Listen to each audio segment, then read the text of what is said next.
Once upon a time, in a small suburban neighborhood, there was a baby boy named Max. He was a curious and playful baby who loved to explore the world around him.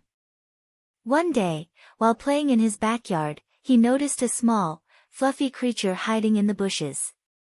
Max crawled over to investigate, and to his surprise, he found a baby raccoon hiding in the bushes. The raccoon had a cut on its paw and was clearly in pain. Max, being the curious and compassionate baby he was, crawled closer and started to play with the raccoon, trying to make it feel better. Unbeknownst to Max's parents, the raccoon was actually infected with rabies. They were horrified when they saw Max playing with the raccoon and immediately rushed over to stop him. However, it was too late. Max had already formed a strong bond with the raccoon and didn't want to let it go. He kept playing with it, and even though his parents tried to intervene, Max always found a way to sneak away and play with his new friend.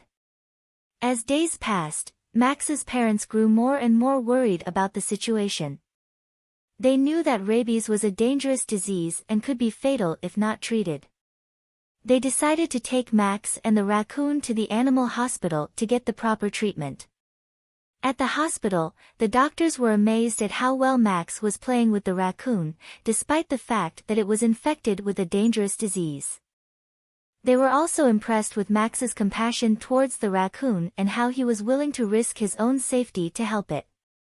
After a few weeks of treatment, the raccoon was finally healthy enough to be released back into the wild. Max was sad to see his friend go, but he knew it was for the best. He waved goodbye to the raccoon as it ran off into the woods, and then turned to his parents with a big grin on his face. He knew that he had made a new friend and had learned an important lesson about compassion and caring for others, even if they are different from us. From that day on, Max's parents always kept a close eye on him when he played outside, but they also knew that they could trust him to make the right decisions when it came to helping others. Max grew up to be a kind and loving person, always willing to lend a helping hand to anyone in need. And every time he saw a raccoon in the woods, he couldn't help but smile and think of his old friend.